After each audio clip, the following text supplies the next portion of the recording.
ကောင်းစုမကောင်းစုဆိုတဲ့ဆုတောင်းမျိုးမျိုးလူတွေဟာကိုယ့်ရဲ့စိတ်နဲ့သဘောထားအတိုင်းတောင်းဆိုလို့ရှိကြတယ်မကောင်းတဲ့ဆုကိုလည်းပဲတောင်းကြတယ်ကောင်းတဲ့ဆုကိုလည်းတောင်းကြတယ်ဘယ်သူပဲဖြစ်ဖြစ်တန်တရားအတွင်းမှာတောင်းတဲ့ဆုတွေဟာအကောင်းကြီးတော့မရဘူးလို့မှတ်သားရမှာဖြစ်တယ်ဘာကြောင့်လဲလို့ဆိုလို့ရှိရင်တန်တရားအတွင်းနေကြတဲ့ပုဂ္ဂိုလ်တွေဟာကောင်းတာလည်းလုပ်ကြတာပဲမကောင်းတာလည်းလုပ်ကြတယ်ကောင်းမှုမကောင်းမှုအခါလျော်စွာပြုလုပ်နေကြတာဖြစ်သောကြောင့်ကောင်းသောဆုတောင်းတာတို့မကောင်းသောဆုတောင်းတာတို့စိတ်ထဲမှာမိမိတို့ရဲ့ခံစားချက်အရာ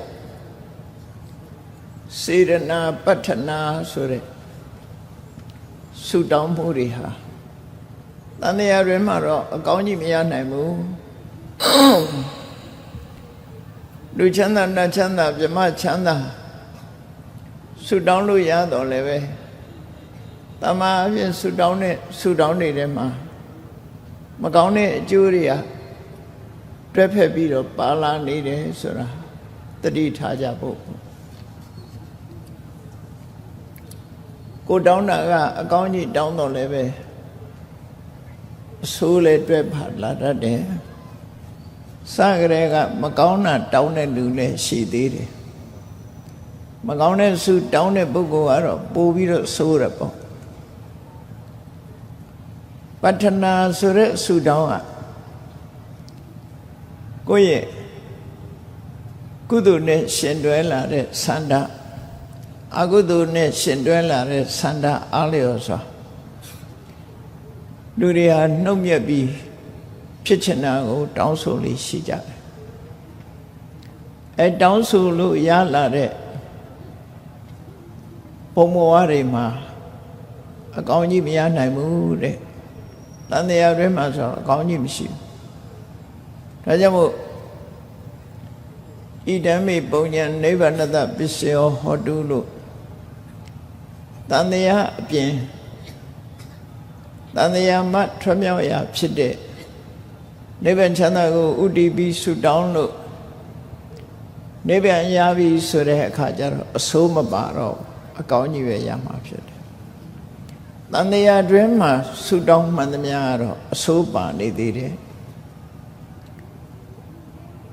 ဒီဒေသနာတော်ကိုမြတ်စွာဘုရားဟောတဲ့ထဲကထိုသုတ်တံထက္ကရာတွေမှာရေးသားထားတဲ့စัจ ကြောင်းဇက်ွက်အတိုင်းအများတတိပြုမိအောင် message ဆိုတဲ့သတင်းစကားဟောကြားမှာဖြစ်လို့တရားချစ်ခင်သူတော်စင်ပြိဿများအနေနဲ့တတိနဲ့ပညာအလေးနဲ့ထားပြီးတော့တတိဖြင့်ဆိုလိုတဲ့အကြောင်းအရာမြတ်စွာဘုရားရဲ့အဆုံးအမစကားပါရှိလာတဲ့လေးလံသုံးသပ်ချက်ဆိုတာတွေကိုအာယုစုဆိုင်ပြီးတော့မမိအောင်နားဆင်ကြဖို့ထိုကဲ့သို့အာယုစုဆိုင်ပြီးတော့မမိအောင်နားထောင်ပြီးတဲ့အခါမှာမိမိတို့မှတ်သားထားချက်အကြောင်းအရာတွေတန်တရားဆုတောင်းအကောင်းကြီးမရဆိုတာဘာကိုဆိုလိုတာဆိုတာကိုယ့်ရဲ့အသိပညာဖြင့်ဆင်ခြင်သုံးသပ်ပြီးမှမှန်ကန်တဲ့ဖြေတစ်ခုကိုရကြမှာဖြစ်တယ်ရှေးဥစွာတတိနဲ့မှတ်သားပြီးမှတ်သားထားတဲ့အတိုင်းပညာနဲ့သုံးသပ်ကြရမှာဖြစ်တယ်တတိနဲ့ပညာဟာတရားနာတဲ့အချိန်မှာအရေးပါဆုံးသော ကုသိုလ်နှစ်ပါးပဲဖြစ်တယ်စာပေကျမ်းဂန်မှာပညာပုပ္ပေကမယတတိယพิสนาဝါဒရဏသမထတာတရားချစ်ခင်သူတော်စင်များအနေနဲ့ပညာဥဆောင်တဲ့တတိနဲ့စကလုံးအကြောင်းအရာစသည်ကိုအာယုစူးစိုက်ပြီးတော့မှတ်သားကြရမှာဖြစ်ပြီးတတိပုပ္ပေကမယပညာယအထဝါဘောဓနာသမထတာဆိုတတိဥဆောင်တဲ့ပညာနဲ့အနေအဓိပ္ပာယ်ကိုထိုးတွင်သိနိုင်မှာဖြစ်တယ်ပေါ့ဒါကြောင့်ကိုယ့်ရဲ့ယဉ်နဲ့နှလုံးထဲမှာရှိတဲ့တတိနဲ့ပညာဒီနှစ်ခုကိုတိုးမြင့်ထားဖို့မြင့်မအောင်အာယုစူးစိုက်ဖို့ပြီးတဲ့အခါမှာကြောင်းကျိုးဆင်ခြင်သုံးသပ်ဖို့ဓမ္မသာလည်းတတိပညာနှစ်ရပ်ပေါင်းစပ်မှကောင်းမြတ်တဲ့ရလဒ်အကျိုးတွေကိုရရှိမှာဆိုတာတတိထားရမှာဖြစ်တယ်ပေါ့တန်တရားထဲမှာတောင်းတဲ့ဆုမှန်သမျှအကောင်းကြည့်မရဘူးဆိုအကောင်းကြည့်မရဘူးဆိုတာဆုတောင်းတဲ့လူတွေကများသောအားဖြင့်အကောင်းဆုတောင်းတာများတယ်သို့တော်ယမယံခါလူတွေရဲ့စိတ်နေသဘောထားဟာပြောင်းလဲသွားပြီးတော့အကောင်းလို့တောင်းပြီးတော့အဆိုးဖြစ်သွားတာတွေလည်းရှိမှာဆုတောင်းတယ်ဆိုတာအခြေခံအစွမ်းထက်တဲ့ကုသိုလ်ကောင်းမှုတွေသို့မဟုတ်အကုသိုလ်တွေယဉ်ထဲမှာဖြစ်ပြီးတော့အဲ့ဒါကိုအခြေခံပြီးတော့တောင်းကြတာဖြစ်တယ်အခြေခံကောင်းရင်ကောင်းတဲ့ဆုဖြစ်ပြီးအခြေခံမကောင်းရင်မကောင်းတဲ့ဆုလည်းဖြစ်တတ်တယ်ကုသိုလ်ဘက်မှာဆိုရင်တဒါတတိသမာဓိပညာဆိုတဲ့ဒီလေးမျိုးတဒါဆိုတဲ့ယုံကြည်မှုတတိဆိုတဲ့အာယုစူးစိုက်မှုသမာဓိဆိုတဲ့စိတ်တည်ငြိမ်မှုနဲ့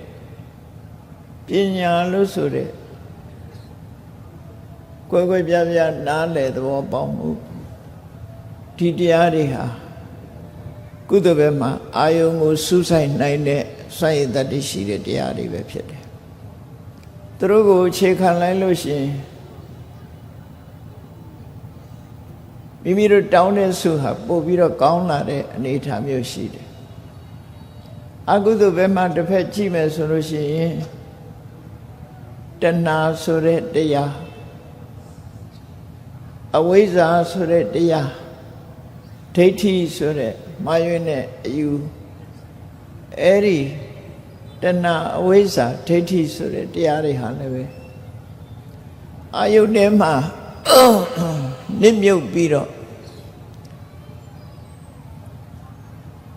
အာယုန်ထဲမှာစူးစိုက်တတ်တဲ့ဆွဲမြဲတဲ့အကုသိုလ်တရားမျိုးတွေဖြစ်တယ်အဲ့ဒီတဏှာအဝိဇ္ဇာဒိဋ္ဌိဆိုတာဥဆောင်ပြီးတော့ဆုတောင်းရင်လည်းကိုလိုချင်တဲ့ဆုဖြစ်တော်လည်းပဲ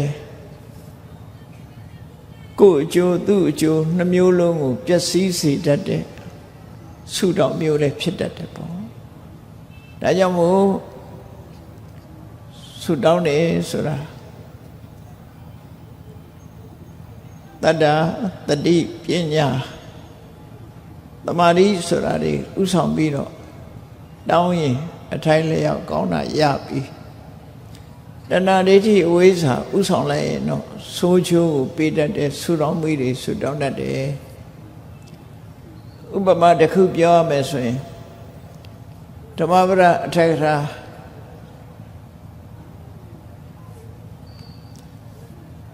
ကာလီဆိုတဲ့ဝတ္ထုမှာမာရွေးနဲ့အတွေးတွေနဲ့အိမ်တော်ပဲချင်းတူတဲ့အမျိုးသမီးနှစ်ယောက်ရဲ့ဇာတ်လမ်းကဒီဒိဗ္ဗေကိုထင်ရှားစေတယ် အမျိုးသားတစ်ဦးနဲ့အိမ်အောင်ပြုတဲ့အမျိုးသမီးနှစ်ဦး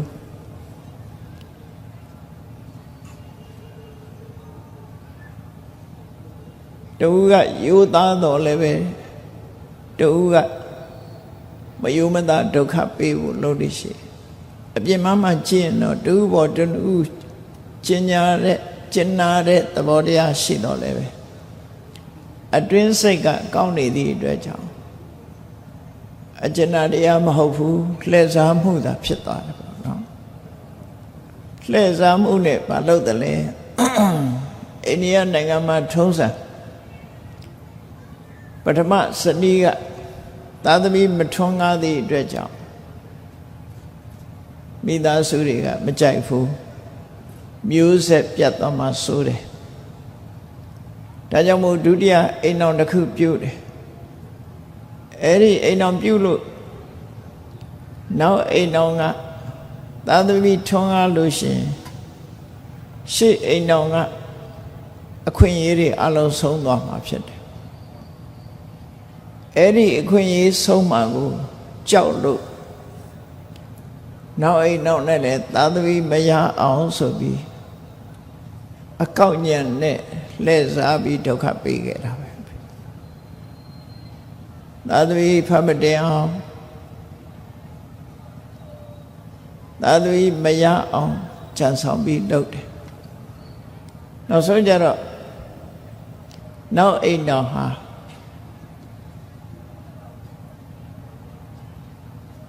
ပရမအိမ်တော်မျိုးသမီးရဲ့လက်ချက်နဲ့ကလေးပြက်ကြပြီးတော့လူကြီးပါဆုံးရှုံးသက်ဆုံးသွားတယ်အဲ့တော့ပထမအိမ်တော်ရဲ့လက်ချက်ဆိုတာကိုသိပြီးတော့ဒီအချိန်မှာတဦးနဲ့တူမေတ္တာပြတ်သွားပြီးသေဆုံးကနေမှမကောင်းတဲ့ဆုတောင်းလိုက်တယ်နောက်ဘဝကြရင်သာသမီနဲ့တကွနင်းကိုစားနိုင်တဲ့သူဖြစ်ပါစေ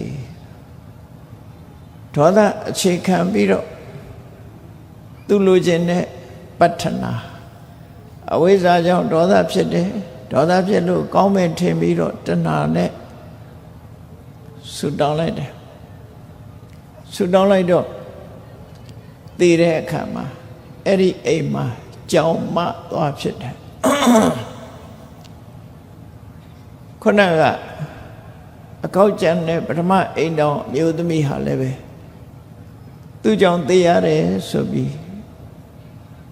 သူလည်းပဲရှားကြနှစ်ကြနဲ့သိဆုံးသွားတယ်သိဆုံးသွားတော့အဲ့ဒီအိမ်မှာသူကကြက်မသွားဖြစ်တယ်ကျမကဥတိုင်းမွေးတိုင်းကျောင်းမကလာစားတယ်သဝိတ္တအာရဒိဋ္ဌိကအစာစားလို့စားတာမဟုတ်ဘူးမုန်းတီးတဲ့စိတ်နဲ့ဆုတောင်းမကောင်းတဲ့ဆုတောင်းကြောင့်နောက်ဆုံးမှာကျမကိုတောင်းမဲ့ကျောင်းမကဖမ်းပြီးတော့တတ်စားပလိုက်တယ်ခါသီးတဲ့အမုန်းကရင်ထဲမှာရှိနေ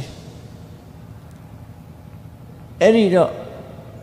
ကျက်မကသေကန်ဒီတခါဆူတောင်းသွားပြန်တယ်နောက်မှကြတော့နင့်ကိုသာသမီနဲ့ကွာငါကနိုင်ရတဲ့ပုဂ္ဂိုလ်ဖြစ်ပါစေသူ့အလှလောကလူတွေက revenge လို့ခေါ်တယ်ကလေးစားချေတာ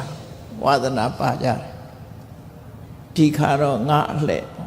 ဒီခါတော့အရင်တော့ကမင်းအလှဒီခါငါအလှပဲဆုတောင်းမြန်တယ်သူက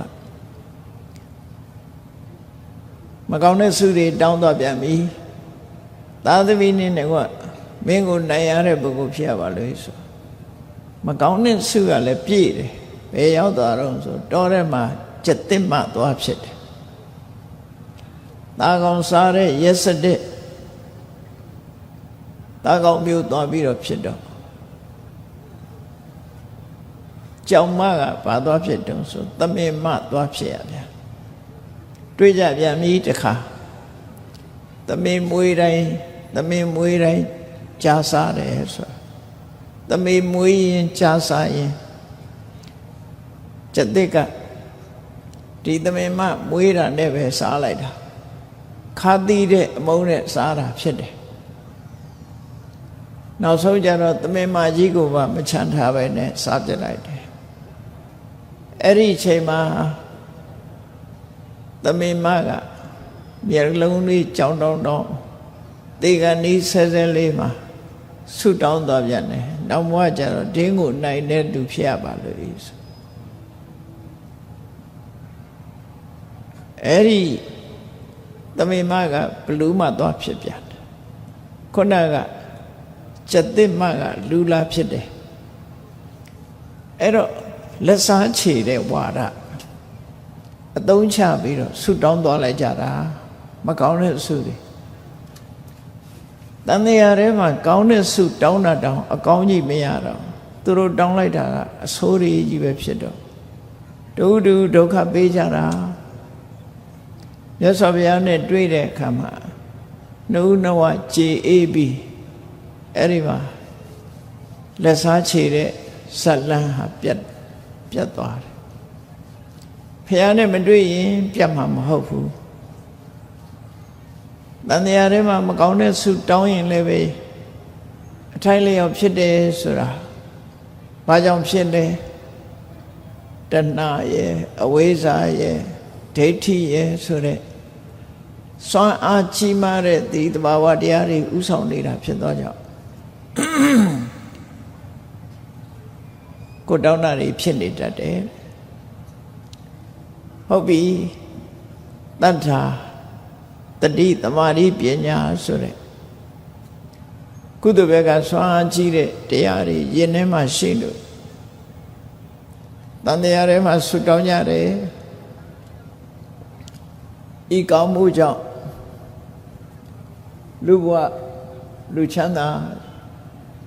နတ်ဘဝနတ်ချမ်းသာရရှိခံစားရပါလို့ဤလူထဲမှာလည်းပဲစကြဝဠာမင်းဖြစ်ရပါလို့ဤနတ်ထဲမှာဆိုရင်လည်းတရားမင်းဖြစ်ရပါလို့ဤဆိုတဲ့ဆုတောင်းလူထဲမှာလည်းပဲတထေးတကြွယ်နတ်ဘဝရောက်ရင်လည်းမသေးမငယ်တကိုးကြီးတဲ့နတ်ဒီလိုဖြစ်ဖို့ဆုတောင်းကြတယ်ဆုတောင်းဆိုတာလူတွေဟာကောင်းတာလဲတောင်းတယ်မကောင်းတာလဲတောင်းတယ်ကြံ့ကြံ့ဖန်ဖန်ဆုတောင်းသေးတယ်ငှက်ဖြစ်ရင်လည်းတခိုင်းနဲ့ဖြစ်ပြရစီငှက်ဘဝတောင်မှဆုတောင်းလိုက်သေးတယ်နော်ဝက်ဖြစ်ရင်လည်းဝက်စခြင်းတစ်ခုတည်းမှစားပြရစီပြန်တောင်းသေးလားမသိဘူးအဲ့ဒါလို့မကောင်းတဲ့ဆုတွေကိုလည်းတောင်းနေတောင်းထားရှိကြတယ်စေရနာတို့ပဋ္ဌနာတို့ဆိုတာစွမ်းအားရှိသည့်အတွက်ကြောင့်အခြေခံကိုအကြောင်းပြုပြီးတော့စေရနာစွမ်းအားတွေကြောင့်မို့လို့ဆန္ဒပြုတာတွေဟာအထိုက်လျောက်ဖြစ်သွားကြတယ်အေးစကြဝဠာမြဲဖြစ်ရပါလို့ဤတရားမင်းဖြစ်ရပါလို့ဤတို့တန်တရားထဲမှာတောင်းလိုက်တဲ့ဆုဟာအကောင်းကြီးရလာလို့ဆိုပေးရမှာဘယ်လိုအကောင်းမရတော့ဆိုသူမတောင်းတာတွေဒီထဲမှာပါတယ်စကြဝဠာမင်းဖြစ်ပြီးတဲ့အခါမှာစကြဝဠာမင်းဘဝရောက်ရင်လည်းပဲသူမလို့ခြင်းနဲ့အိုခြင်းနာခြင်းသိခြင်းဆိုရဆင်းရဲဒုက္ခတွေ့ရတာဒါဆုတောင်းတော့ကမပါဘူးဆုတောင်းတော့ကအိုခြင်းနာခြင်းသိခြင်းဆိုမပါဘူးသို့တော့တန်တရားထဲမှာဆုတောင်းကြည့်မကောင်းခြင်းနဲ့ကိုမလို့ခြင်းနဲ့ရလာဒါကြောင့်မို့တန်တရားဆုတောင်းအကောင်းကြည့်မရဘူးအဆိုးနဲ့ပဲဆုံးတတ်တယ်တရားမင်းဖြစ်ရပါလို့ဆိုတရားဘဝဆုံးသက်သုတိနော်သုတိကြွေရသေးတာပဲဘယ်ဘဝမှမမြဲတာဖြစ်တော့ကြောင့်တန်တရားထဲမှာကိုမလို့ခြင်းနဲ့အခြေအနေဆိုးတွေဟာနောက်ဆုံးမှရင်ဆိုင်ပြီးတော့သွားကြရတယ်ဒါအတော်သင့်ကောင်းတဲ့တန်တရားထဲမှာဆုတောင်းဒီထဲမှာလည်းပဲတန်တရားဝုကလွတ်ဖို့ဆုတောင်းဆိုတဲ့အခါမှာ မလွတ်ခင်စัจ जा ဆိုတာလေးလာသေးတယ်စัจ जा စုကလည်းတောင်းရတယ်နော်တန်တရားခရီးနိဗ္ဗာန်မရမီစัจ जा ဆိုအဲ့ဒီစัจ जा စုကလည်းပဲတန်တရားရှိစေပြီဖြစ်နေရဘဝမှာခဏခဏသေရပါလို့ဤခဏခဏအိုရပါလို့ဤခဏခဏနာရပါခဏခဏသေရပါလို့ဤဆိုတဲ့ဒုက္ခတွေကိုထက်သွင်းပြီးဆုတောင်းတယ်လို့ဖြစ်သွားတယ်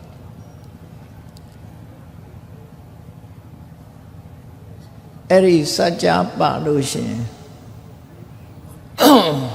နိဗ္ဗာန်မရမီစัจ जा လို့ထက်သွင်းပြီးဆုတောင်းလိုက်တဲ့ဆုတောင်းရောက်မလို့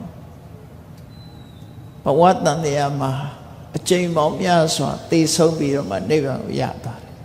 ။ဒါကြောင့်မို့တန်တရားတွေကဆုတောင်းအကောင်းကြည့်မရဘူးလို့ပြောတာနော်။အကောင်းကြီးကြည့်မရဘူးဆိုရပါတယ်။အေးဆုတောင်းဆိုတဲ့ဟာတချို့ကကြတော့သူများကိုဒုက္ခပေးဖို့ဆုတောင်းကိုကောင်းစားခြင်းတို့တောင်းတဲ့ဆုတောင်းဆိုတာတွေလေလောကကြီးမှာရှိသေးတယ်ဆုတောင်းအမျိုးမျိုးပမာပြေမှာထုတ်ပါတယ်ဘုရားရှိခိုးအမျိုးမျိုးတို့ဆုတောင်းအမျိုးမျိုးတို့ကောင်းတဲ့ထင်ပြီးတော့တောင်းကြတဲ့ထဲပဲတန်တရားထဲမှာဆိုရင်တော့အကောင်းကြီးမရနိုင်ဘူးဆိုလိုက်ပါမယ်။အိုရင်နာခြင်းသိခြင်းဆိုတဲ့ဒါတွေနဲ့လွတ်ကင်းတဲ့တန်တရားဘဝဆိုတာမရှိဘူး။နိဗ္ဗာန်ကိုဆုတောင်းလို့နိဗ္ဗာန်ရမှသာလဲနိဗ္ဗာန်ဆိုတဲ့ဆုတည်သာလဲနောက်ဆုံးမှကိုယ်မှာအကောင်းကြီးရမှာဖြစ်တယ်။ထာဝရအငြိမ့်တဲ့နိဗ္ဗာန်မြတ်ကိုမျက်မှောက်ပြုရပါလို့ဆင်းရဲဒုက္ခချုပ်ငြိမ်းရနိဗ္ဗာန်ကိုမျက်မှောက်ပြုရပါလို့ဤဆိုမှာအဲ့ဒီဆင်းရဲဒုက္ခချုပ်ငြိမ်းပြီဆိုတဲ့ဆုတောင်းပြည့်ပြီဆိုတဲ့အချိန်မှာတော့တကယ်အငြိမ့်တဲ့နိဗ္ဗာန်ကြမှာသာလေ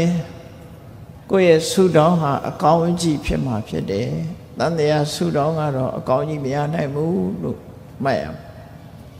ဒီထဲမှာစာပေကျမ်းကမှာဟိုတစဒီတစဖော်ပြထားတဲ့ဆုတောင်းလေးတွေအကြောင်းကိုပြောအောင်အချို့ဝက်ဆုတောင်းလေးတွေရှိတယ်ရှင်နုရုဒ္ဓရဲ့ဆုတောင်းတန်တရားခရီးသွားနေတဲ့အချိန်မှာဒုစရအခွင့်ဒုဆိုတာအခွင့်လန်းဆိုတာယမယခပွင့်လာတတ်တယ် opportunity ခေါ်တယ်အခွင့်ဒုအဲ့ဒီအခွင့်ဒုကိုလှလှပပအသုံးချနိုင်တဲ့ပုဂ္ဂိုလ်ဟာကြီးပေါ်တိုးတက်သွားနိုင်တယ်အဲ့ဒီအခွင့်လန်းဆိုတာဘာတော့ဘုန်းကြီးတို့တွေရောအခွင့်လန်းမရဘူးလားလို့ကြည့်လိုက်လူဘဝရောက်နေတယ်အသိဉာဏ်ရှိတဲ့လူဖြစ်တယ်ကုသိုလ်ပြုဖို့အခွင့်လန်းနေကြုံနေမြတ်စွာဘုရားသာသနာတော်နဲ့ဆုံတွေ့တယ်ရှင်ထဲမှာတရားရှိတယ်ဟောဒါအခွင့်အရေးတွေလို့ခေါ်တယ်ဒီအခွင့်အရေးတွေကိုအသုံးချပြီးတော့ဘဝမှာတိုးတက်ကြီးပွားသွားအောင်လုပ်နိုင်တဲ့အနေအထားမျိုးရှိတယ်သို့တော့လှုပ်ခြင်းမလှုပ်ခြင်းဟာကိုယ်နဲ့သာဆိုင်တယ်ပေါ့ဒီလိုအခွင့်ကောင်းကြီးကျုံနေရဲ့တန်းနဲ့မလှုပ်ဘူးဆိုလို့ရှိရင်အခွင့်ကောင်းဆိုတာထာဝရမဟုတ်ဘူးတခဏမျှတာကိုယ်နဲ့ဆုံတွေ့တာဖြစ်တယ်မကြခင်အခွင့်ကောင်းကြီးဟာပြည့်စုံသွားနိုင်တယ်ပေါ့ဒါကြောင့်အခွင့်ကောင်းမပြည့်စုံခင်ကိုယ်လှုပ်တဲ့လှုပ်ထိုက်တာကိုတတိနဲ့ပညာနဲ့အာယုစူးစိုက်ပြီးဆင်ញင်သုံးသပ်ပြီးလုပ်ရမှာဖြစ်တယ်ရှင်အနုရုဒ္ဓဟာတန်တရားဘဝတစ်ခုမှာမျက်ရိပ်ပြီးတော့ရောင်းစားရတဲ့ ဆင်းရဲသားတယောက်ဖြစ်ခဲ့တယ်အဲ့ဒီဆင်းရဲသားဖြစ်တဲ့အခါမှာသူ့ရင်ထဲမှာသရတရားရှိတယ်လှုပ်အားရှိတယ်အခွင့်အလမ်းတွေရှိတယ်သူ့မှာအဲ့ဒီအခွင့်အလမ်းကိုသူအသုံးချလိုက်တယ်တနေ့ကျတော့မျက်ထုတ်ထမ်းပြီးတော့ပြန်လာတဲ့ဘောကြီးပန်းကြီးပြန်လာတဲ့အချိန်လေးမှာပိစိကဗုဒ္ဓတဆူနဲ့ပဲမှတွေ့ရှင်နေကသရဖြစ်တယ်ရှင်နေကသရဖြစ်သည့်အတွက်ကြောင့်မျက်ထုတ်ချအိမ်ပြန်ပြီးတော့သူ့အတွက်ချက်ထားတဲ့ထမင်းကိုယူပြီးတော့ပိစိကဗုဒ္ဓအရှင်မြတ်ရဲ့တပိတ်ထက်လောင်းပြီးတော့ဝန္တာအာရတရာပိတိကြည်နူးစွာနဲ့လှူဒန်းလိုက်တယ်ဒါအခွင့်အလမ်းကိုသူအသုံးချလိုက်တာပဲဖြစ်တယ်နော်ပိစိကဗုဒ္ဓနဲ့တွေ့တယ်သူ့မှာစားစရာရှိတယ်ရင်ထဲကတရာဖြစ်တယ်အပြေးလွှားသွားယူပြီးတော့ပိစိကဗုဒ္ဓတပိတ်ထက်လောင်းထည့်လိုက်တယ်ဟောဒီဒါနကောင်းမှုတစ်ခုပြုလိုက်တာဒါသူ့အတွက်အခွင့်အလမ်းကြီးတစ်ခုသူ့လုံးလိုက်တယ်ပေါ့အခွင့်ကိုသုံးချလိုက်တာဖြစ်အသုံးချပြီးတဲ့အခါမှာသူ့ဆန္ဒကိုဖော်ထုတ်လိုက်တာဘယ်လိုတောင်းလို့ဆိုရင်သူကဟောဒီကုသိုလ်ကောင်းမှုကြောင့်တဲ့လှူဒန်းရတဲ့ဒီကုသိုလ်ကောင်းမှုကြောင့်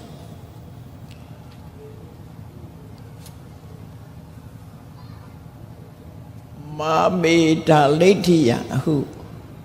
ဘယ်သောခါမှဆင်းရဲတဲ့ဘဝမှာမဖြစ်ပါရစေနဲ့ဒါသူဆွတောင်းတယ်ဘယ်တော့မှလူမဲဘဝမဖြစ်ပါရစေနဲ့ဆင်းရဲမွဲတေတဲ့ဘဝမှာမဖြစ်ပါရစေနဲ့ဒါတွေမကဘူးနတ္ထိတိဝဆနနာမအဟောတိဘဝဘဝေ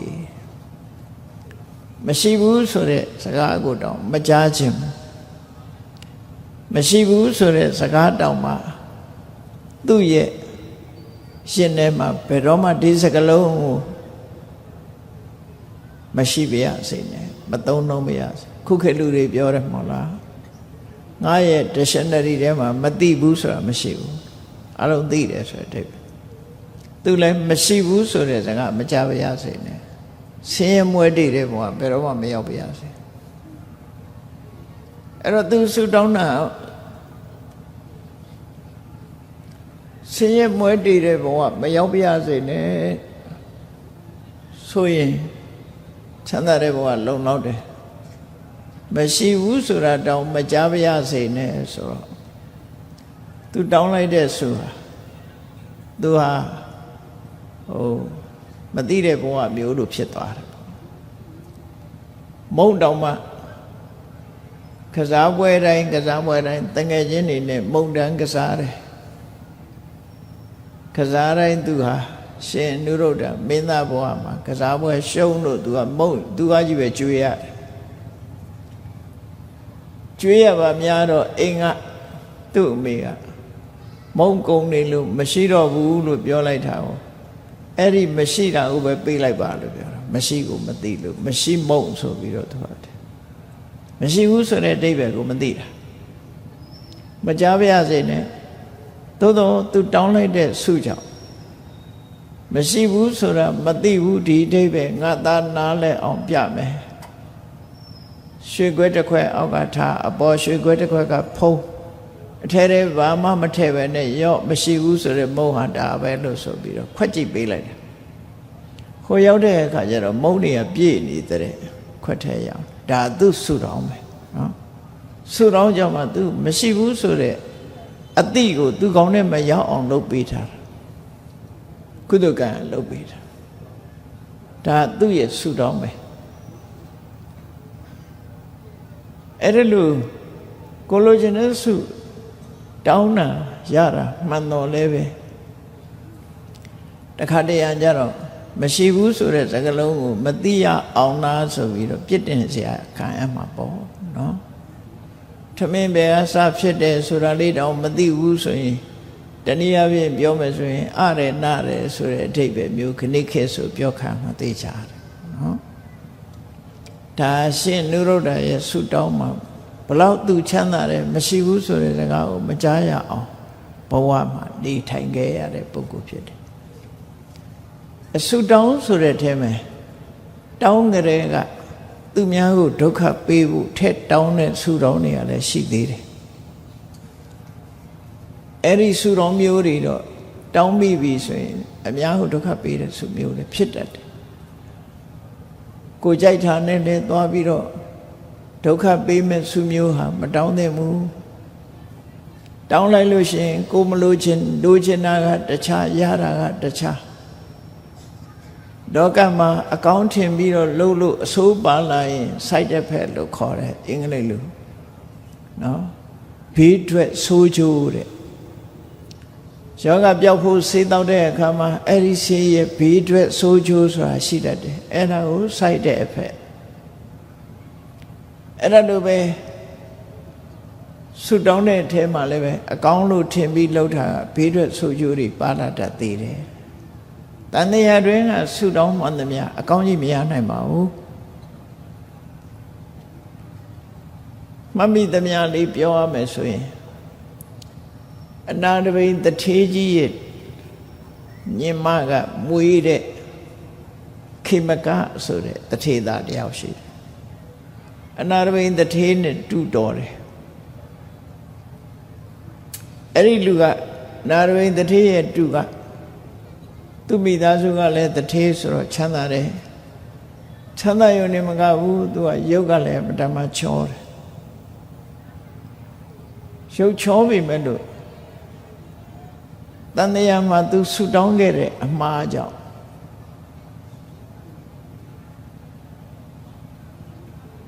အများကမကျေနပ်เสีย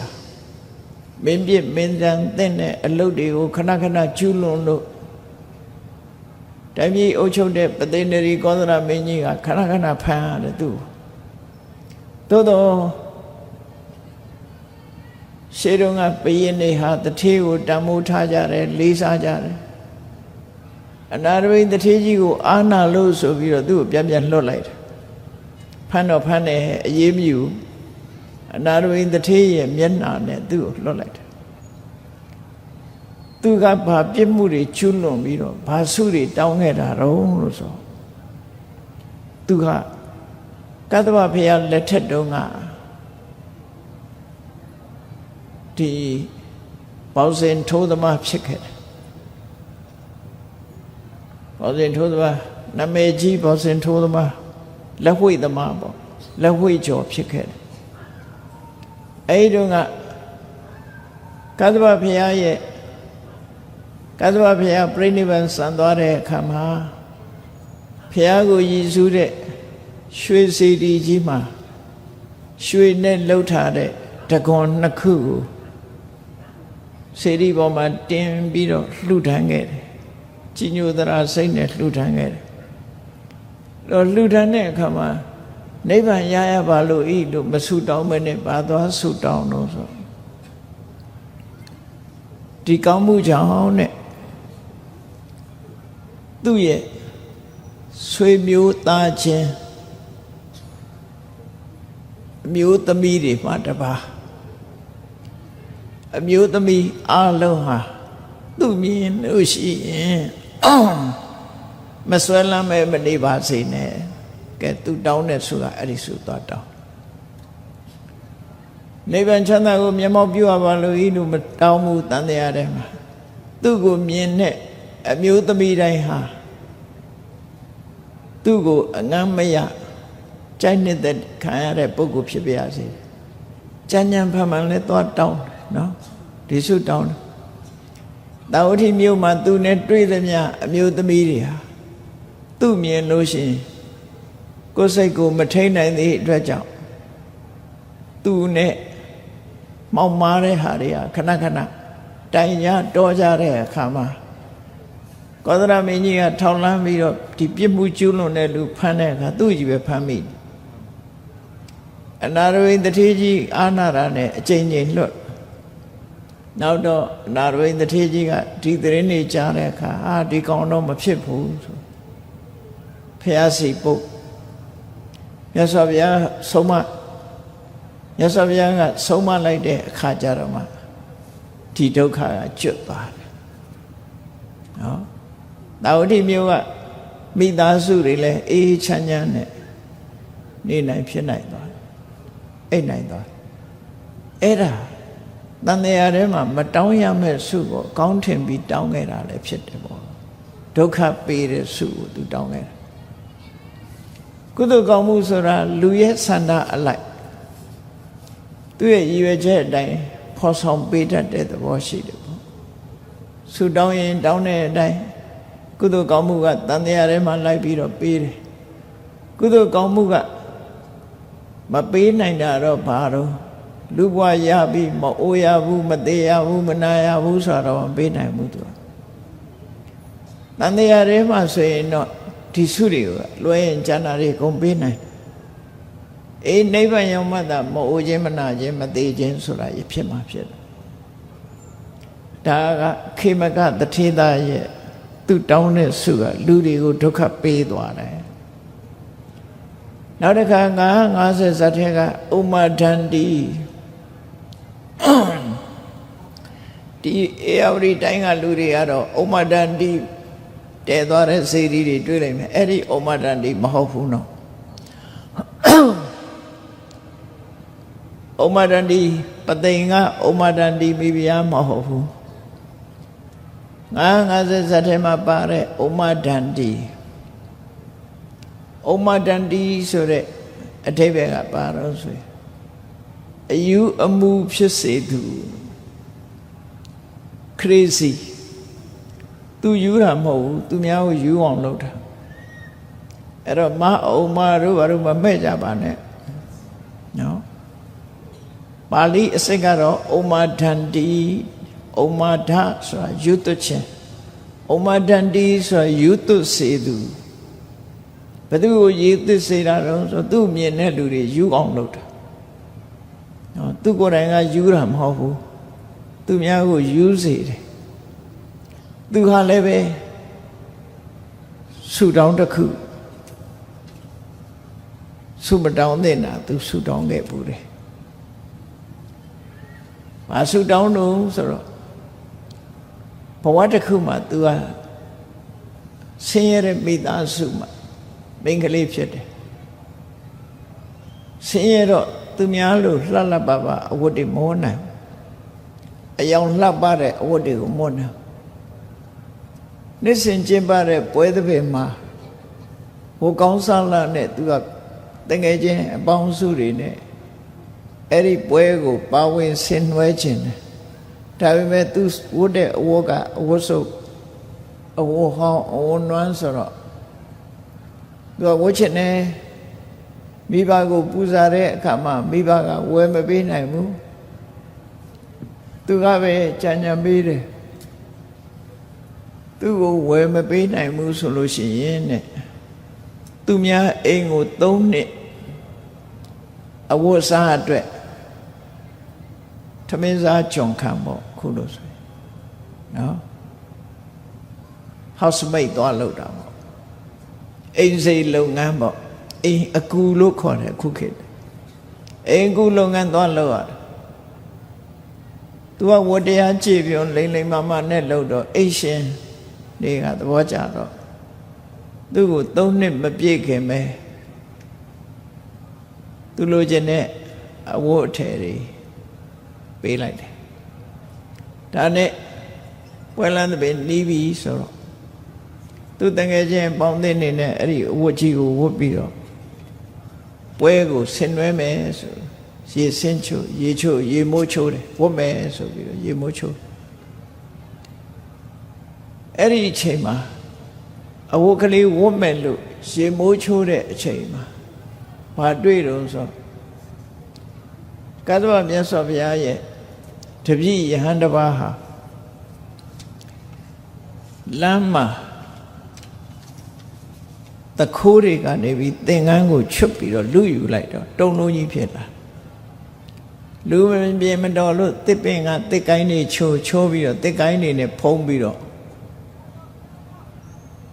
ရောက်လာတယ်သူတို့ရှိတစ်ခက်တွေဝတ်ပြီးတော့လာတယ်တစ်ခက်တွေနဲ့ဖုံးပြီးတော့လောက်လာအဲ့ဒါကိုမြင်တဲ့အခါကျတော့သူဟာယင်ထဲကတရားတရားတွေဖြစ်လာတယ်။အော်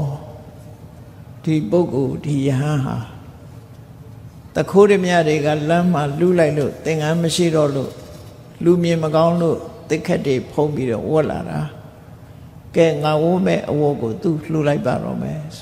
။ဝတ်စုံတစ်စုံတစ်ချမ်းကိုသူလှူလိုက်တယ်။လှူလိုက်တဲ့အခါအဲ့ဒီကိုတော့ကတောချုံလေးအကွယ်မှာသူလှူလိုက်တဲ့အဝတ်ကလေးကိုဝတ်ပြီးတော့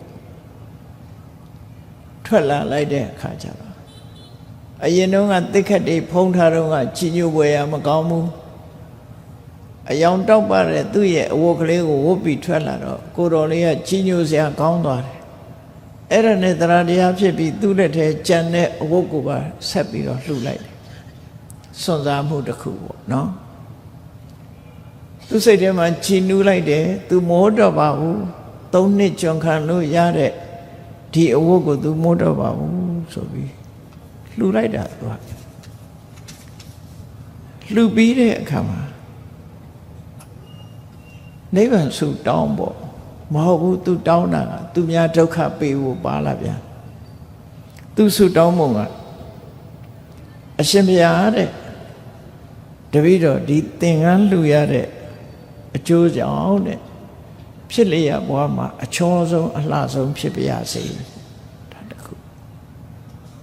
ချောမောလှပခြင်းနာတော့လူတိုင်းနေမှာပေါ့မျိုးသမီးတွေ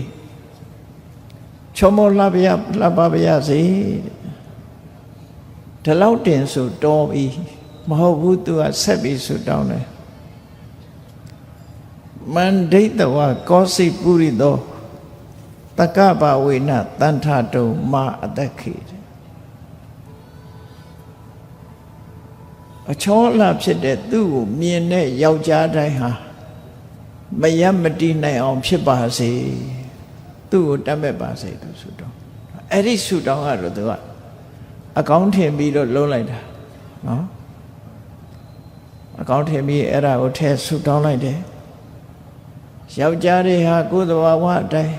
သူမြင်လိုက်လို့ရှိရင်ယူသွတ်သွားပါစေဆိုတဲ့ဆုကိုသူတောင်းလိုက်တယ်သူ့တဲ့ချောတဲ့လှတဲ့လူလဲလောကမှာမပေါ်ပါစေနဲ့တစ်ဖက်ကလည်းပဲမစ္စရိယလည်းပါလိုက်သေးတယ်သူလိုချောတဲ့ပုဂ္ဂိုလ်လည်းတခြားမရှိပါစေနဲ့သူခေတ်မှာသူအချောဆုံးဖြစ်ပါရစေသူမြင်သမျှယောက်ျားတွေဟာလည်းအလုံးယူသွတ်သွားပါစေယူတာကြည့်ချင်တာသူကအဲ့လိုဆူတောင်းလိုက်တာအဲ့ဒါကြောင့်မို့သူ့ကိုဩမဒန္တိလို့ခေါ်တာမြင်တဲ့ယောက်ျားတွေကိုယူသွတ်သွားစေတတ်တယ်မြို့သမီးဆိုပြီးတော့ဩမဒန္တိလို့နာမည်ပေးတယ်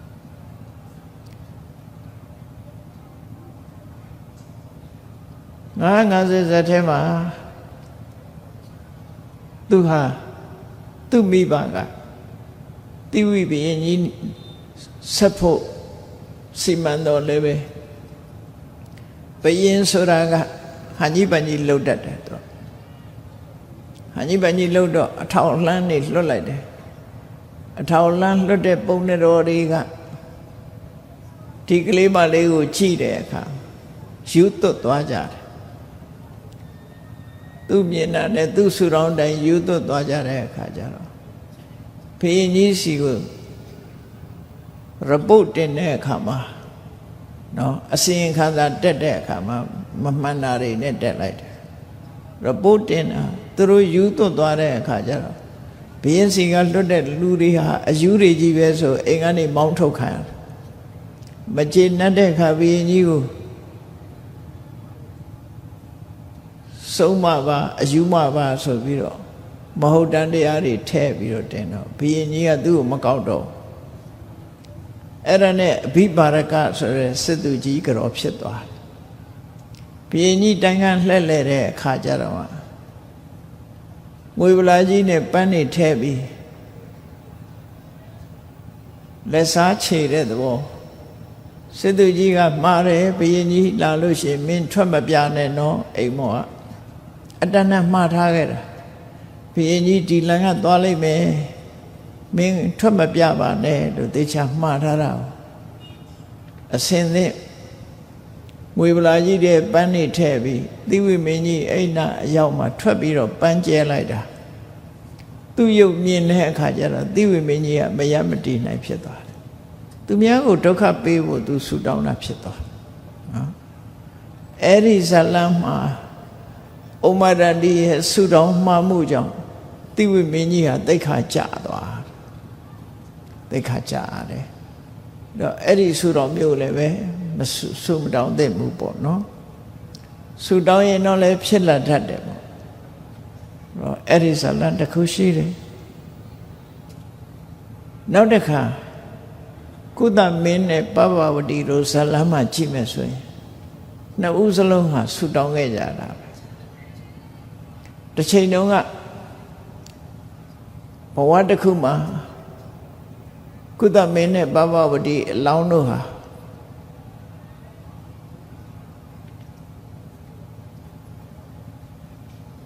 မကြီးနဲ့မတ်တော်ကြတယ်ဒီမှာ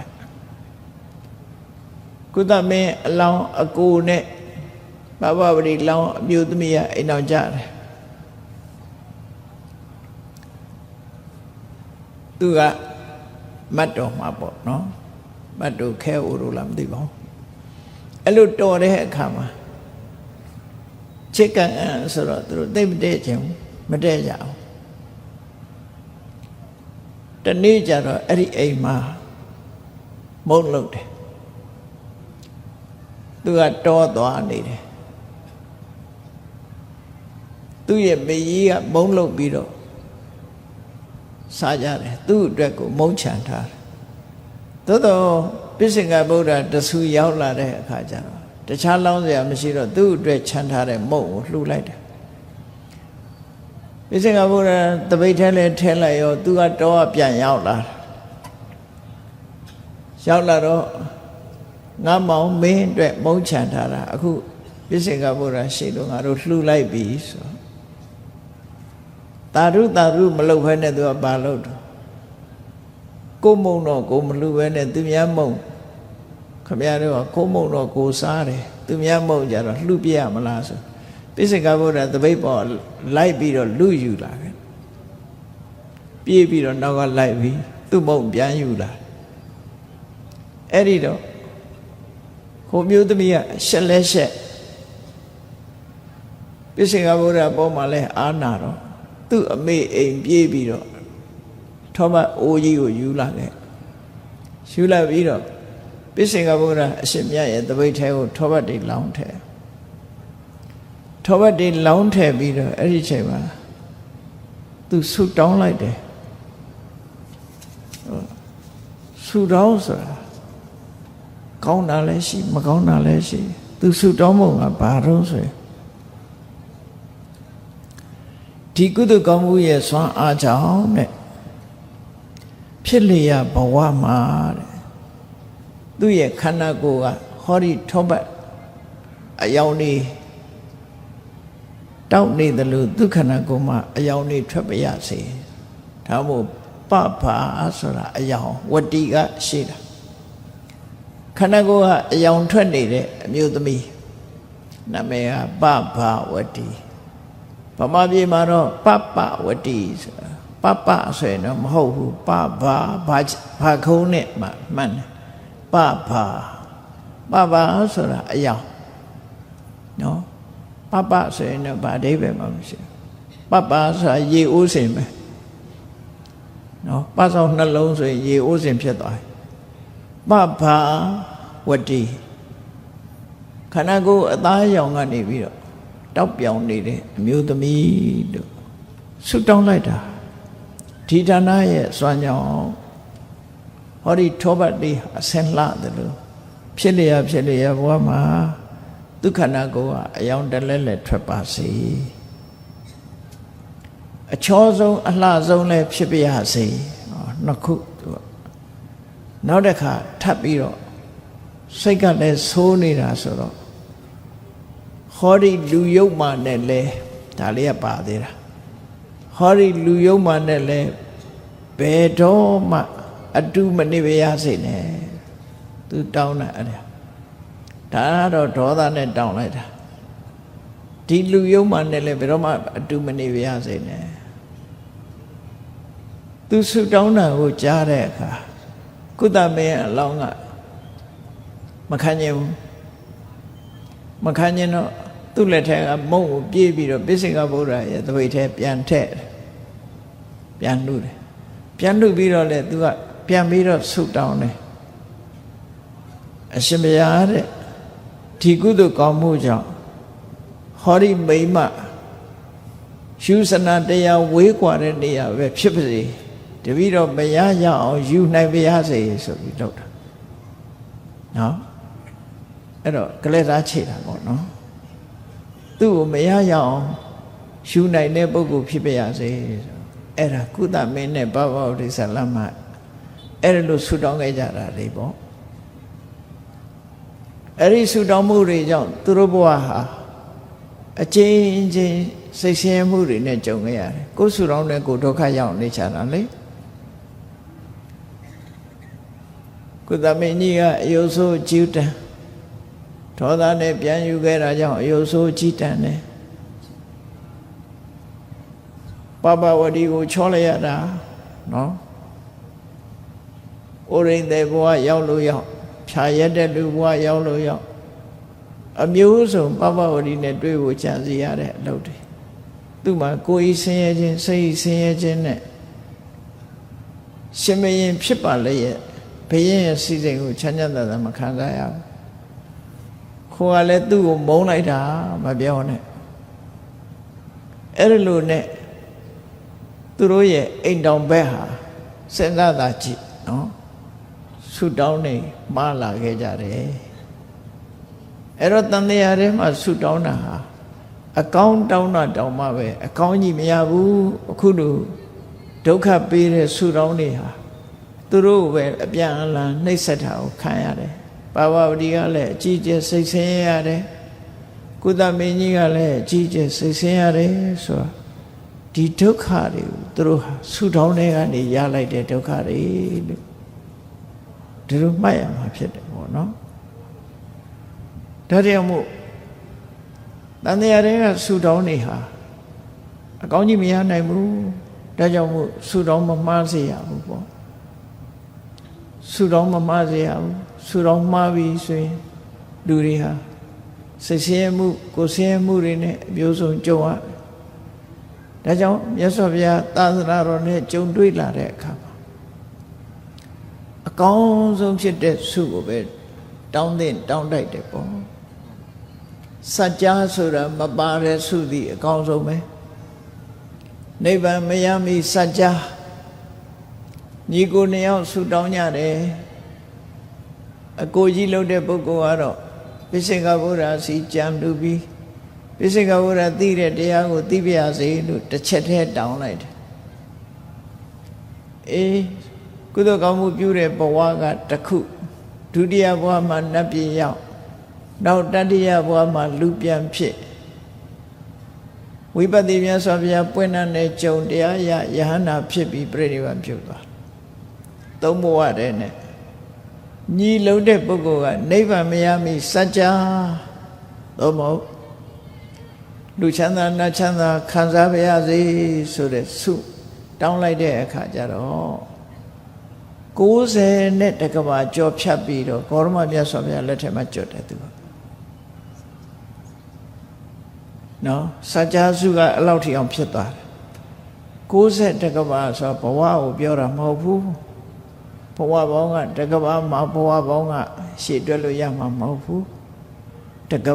ဘာနဲ့ပဲခြိပြောလိုက်တာအဲ့တော့ဘဝတန်တရားမှာအချိန်ချင်းသေးအချိန်ချင်းဒုက္ခတွေရောက်ပြီးတော့မှဒီဆူတောင်းရဲ့အကျိုးကသူခံစားရတာကောရမဘုရားဆိုဘုရားလက်ထက်ရောက်တဲ့အခါကျတော့သူဟာဇောတိကတထေဘဝနဲ့ယဟန်ပြုပြီးတော့ယဟနာဖြစ်သွားတယ်အဲ့ဒီပုဂ္ဂိုလ်အဲ့တော့ကုသိုလ်ကောင်းမှုပြုတဲ့ပုဂ္ဂိုလ်တွေဟာအလုံးကိုထူးခြားကြတယ် လုံးကိုထူးခြားတယ်သို့တော့ထူးခြားတဲ့အထက်မှာတန်တရားထဲမှာတောင်းလိုက်တဲ့ဆုမှန်သမျှအစိုးရပါမလာတတ်တာတန်တရားဆုကိုတတ်နိုင်သမျှမတောင်းမဲကောင်းတဲ့ဆုပဲတောင်းရမှာဖြစ်တယ်အဲ့တော့ဆုတောင်းတယ်လို့ဆိုတာဟာဘုရားဘာသာဝင်တွေဆုတောင်းတာဟာဘုရားသခင်စီကတောင်းယူတဲ့ဆုမျိုးမဟုတ်ဘူးတကုရှင်စီကနေပြီးတော့တောင်းတဲ့ဆုမဟုတ်ဘူးကိုကုသိုလ်ကောင်းမှုလုပ်ပြီးဒီကုသိုလ်ကောင်းမှုရဲ့အကျိုးအနေနဲ့ဘာဖြစ်ပြရစေပတ္ထနာလို့ဆိုတဲ့ကိုယ့်ရဲ့ဖြစ်ချင်တဲ့ဆန္ဒကိုထုတ်ဖော်ခြင်းသာဖြစ်တယ်ဆုတောင်းဆိုတိုင်းမတူဘူးဆိုတာမှတ်အောင်နော်ဆုတောင်းတယ်ဆိုတာအဲ့တော့အဲ့ဒီလိုဆုတောင်းတဲ့အခါမှာနိဗ္ဗာန်ကိုဥတည်တောင်းမှနိဗ္ဗာန်ချမ်းသာကိုမျက်မှောက်ပြုနိုင်တာဖြစ်တယ်။ဉာဏ်နဲ့တန်တရားတွေကဆုတောင်းတွေကတန်တရားတွေမှာသာအကျိုးပေးနိုင်တာဖြစ်တယ်။ဒါကြောင့်ကိုလို့တဲ့ကုသိုလ်ကောင်းမှုဟာဝိဝတ္တနေတိတလို့ဆိုတဲ့နိဗ္ဗာန်ကိုရည်မျှော်တဲ့ကုသိုလ်ကောင်းမှုဖြစ်မှထိုကုသိုလ်ကံရဲ့စွမ်းအားသည်နိဗ္ဗာန်မရောက်မချင်းပို့ဆောင်ပေးနိုင်တဲ့အထောက်ပံ့ဖြစ်တယ်။နှုတ်ဖို့ဆိုရင်တန်တရားတွေမှာပဲပြတ်သွားမယ်။လို့ဆိုတယ်။အဲ့တော့လောကမှာဘုန်းကြီးတို့တွေလူဘဝရလာတဲ့အခါကောင်းတာလဲလုပ်ကြတယ်မကောင်းတာလဲလုပ်တယ်အဲ့ဒီကောင်းမကောင်းဆိုတဲ့လုပ်ရက်တွေဟာကိုယ့်ရင်နဲ့နှလုံးထဲမှာမှတ်တမ်းတင်ပြီးသားဖြစ်နေတယ်မှတ်တမ်းတင်ထားရုံမကဒီဘဝအဆုံးသတ်သွားလို့ရှိရင်လည်းနောက်ဘဝမှာပါသွားတယ်နောက်ဘဝတည်းမကဘူးတန်တရားခရီးမှာအရေးပမာကိုလို့တဲ့ကောင်းမှုမကောင်းမှုတွေဟာလိုက်ပါလာတယ်ဒါကံကြမ္မာရဲ့သဘောတရားနော်အဲ့တော့တန်တရားခရီးသွားအမှားမလုံးမိဖို့တတိကြီးစွာထားမှာဖြစ်တယ်အမှားလုံးမိရင်တော့အမှားတန်ကိုခံရမှာဖြစ်တယ်ဆုတောင်းတာတောင်းမှာပဲအမှားတောင်းမိလို့ရှိရင်တန်တရားထဲမှာကြီးစွာပြဿနာမျိုးစုံနဲ့ကြုံရတတ်သေးတယ်။ဒါကြောင့်မို့ကောရမမြတ်စွာဘုရားဖရာရဲ့အလောင်းဖရာလောင်းတွေဟာဆုတောင်းတဲ့အခါမှာဣဒမေပုံညာဘောတပ္ပညုတညာဏတပစ္စယောဟောတုသူလုပ်တဲ့ကုသိုလ်ကောင်းမှုသည်တပ္ပညုတညာကြီးရဲ့ထောက်ပံ့ဖြစ်ပါစေဆိုရယ်ဒီစိကိုသာလဲဥလိမတုံတောင်းဆိုတာဖြစ်တယ်ပေါ့ဒါကြောင့်မို့ဖရာဖြစ်သည်ထီအောင်ဒီဆုရဲ့ဥတီချက်ရဲ့ဆွမ်းဆောင်မှုတွေကြောင့်နောက်ဆုံးဖရာဆိုတာဖြစ်ရဖရာဖြစ်ဖို့ဆိုတာအလုံးသိတဲ့အတိုင်းမြင့်မြတ်တဲ့လုပ်ငန်း10မျိုးကိုအဓိကအခြေခံထားပြီးတော့လုပ်နိုင်ရဘယ်ရာပဲဖြစ်ဖြစ်ကောင်းတာလုံးမှကောင်းရရတယ်ဆိုတာသိတာထင်ရှားမိမိတို့ရင်ထဲမှာဆွဲလန်းထားဖို့ရမှတ်သားထားဖို့ရတော့ပါရမီဆိုတဲ့သဘောတရားဟာကိုယ့်ရဲ့လှုပ်ကျင့်သုံးလှုပ်ဆောင်နေမှုကိုမြင့်မြတ်တဲ့လုပ်ငန်းကိုရည်ညွှန်းတာပဲဖြစ်တယ်ဒါကြောင့်မို့နေ့စဉ်ဘဝမှာတို့တွေဟာမြင့်မြတ်တဲ့အလုပ်တွေကိုလုပ်နေရမယ်ဖះလောင်းမှလုပ်တယ်လို့မအောင်မေးလေနဲ့လူတိုင်းဟာမြင့်မြတ်တဲ့အလုပ်တွေကိုလုပ်အောင်ကောင်းတဲ့အလုပ်တွေကိုရွေးပြီးတော့လုပ်အောင်မကောင်းတဲ့အလုပ်ဆိုတာသူကသူလုပ်နေကြတာလူတွေကအလွယ်တကူပဲလုပ်တယ်ဘာကြောင့်လို့ဆိုရင်ကောင်းတဲ့အလုပ်နဲ့မကောင်းတဲ့အလုပ်နှစ်ခုနှိုင်းယှဉ်ကြည့်လိုက်မယ်ဆိုရင်မကောင်းတဲ့အလုပ်လုပ်တာတွေကများတယ်ပေါ့ကောင်းတာလုပ်တာကနည်းတယ်လူတွေအဲ့တော့တတိပညာဒီနှစ်ခုကိုဘာတွေလုပ်နေတယ်ဆိုတာအာယုံစူးစိုက်တဲ့တတိကိုလုပ်နေတဲ့အလုံးနဲ့ပတ်သက်ပြီးတော့ ဆင်ញင်သုံးသပ်တဲ့ပညာဒီနှစ်ခုနဲ့ကိုယ့်ဘဝကိုအစဉ်ထာဝရလေးလာသုံးသပ်ပြီးတော့နေကြရမှာဖြစ်တယ်ကိုလုံးနေတဲ့ဘဝမှာမြင့်မြတ်တဲ့အလုပ်ရသော်ဘုရားအလောင်းတွေပါရမီဖြည့်တဲ့မြင့်မြတ်တဲ့အလုပ်10မျိုးရှိတဲ့တဲ့တို့တွေဟောဒီ10မျိုးဆိုတဲ့မြင့်မြတ်တဲ့ပါရမီဆိုတဲ့အလုပ်ကိုလုပ်ဖို့ပါရမီလုပ်တယ်ဆိုတာစိတ်နေသဘောထားကပါလဲစိတ်နေသဘောထားကမြင့်မြတ်တဲ့စိတ်နေသဘောထားရှိမှမြင့်မြတ်တဲ့အလုပ်ကိုလုပ်နိုင်တာဖြစ်တယ်မြင့်မြတ်တဲ့စိတ်နေသဘောထားဆိုတာဘာကိုပြောတာတော့ကိုယ်နဲ့ဘဝတူမတူသက်ရှိတ attva အဖြစ်ဘဝတစ်ခုရထားတာချင်းတူတယ်နော်ဘဝတစ်ခုရထားခြင်းတူတဲ့တတ္တလောကကြီးထဲမှာကိုယ်နေတဲ့တတ္တလောကကြီးတဲ့တရားတွေအလုံးပေါ်မှာအကျိုးစီးပွားကိုလိုလားတဲ့မေတ္တာစိတ်ထားဖို့မုန်းနေတဲ့စိတ်ကင်းပြီးတော့အကျိုးလိုလားတဲ့ကုညီခြင်းနဲ့စိတ်မျိုးမွေးထားပါဒါမေတ္တာလို့ခေါ်တယ်အဲ့ဒီထဲမှာလူတိုင်းဟာအစဉ်ပြေတာမဟုတ်ဘူးချမ်းသာတာမဟုတ်ဘူးတရားတိုင်းဟာအစဉ်ပြေတာမဟုတ်ဘူးချမ်းသာတာမဟုတ်အစဉ်မပြေလို့ဒုက္ခရောက်နေသူတွေကိုတွေ့ရင်သူတို့ရဲ့ဒုက္ခကိုစာနာထောက်ထားပြီး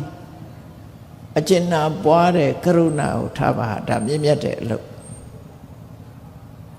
ကဲနိုင်ရင်ကဲမယ်မကဲနိုင်ရင်အကျဉ်းနာတရားထားတခါတတ္တဝါတွေထဲမှာသူ့ရဲ့လုံလဝိရိယကြောင့်ဖြစ်စေအခြေအနေပေးသောကြောင့်ဖြစ်စေအောင်မြင်ကြီးပွားသွားတဲ့ချမ်းသာပျော်ရွှင်သွားတဲ့ပုဂ္ဂိုလ်တွေကိုကြည့်လို့ရှိရင်လေဝမ်းသာနိုင်ဖို့ရှိပါစေ jealousy လို့ခေါ်တဲ့မနာလိုစိတ်တွေမရှိပါစေနဲ့ဝမ်းသာနိုင်မှဝမ်းသာနိုင်ရမယ်ဆိုတဲ့မုရိဒပွားပါမေတ္တာထားမယ်ကရုဏာထားမယ်မုရိဒပွားမယ်ကိုယ်ကိုယ်ပေါ်မှာစောကားတာဖြစ်စေချီးမွမ်းတာဖြစ်စေလူတစ်ဖက်သားရဲ့လောက်ရအပေါ်မှာချစ်ချင်းမုန်းခြင်းဆိုတာတွေအလေးနဲ့မထားပဲစိတ်ကိုတည်ငြိမ်စွာထားပြီးတော့လှုပ်တဲ့လှုပ်ထိုက်တာကိုလှုပ်ဆောင်ပေးခြင်းဆိုတဲ့ဥပိ္ပခတရားအရာထဲမှာဥပိ္ပခဆိုရင်မတည့်ရင်ဥပိ္ပခထားတယ်လို့ပြောကြတယ်အဲ့ဒါမဟုတ်ဘူးเนาะအဲ့ဒါဥပိ္ပခဆိုတာ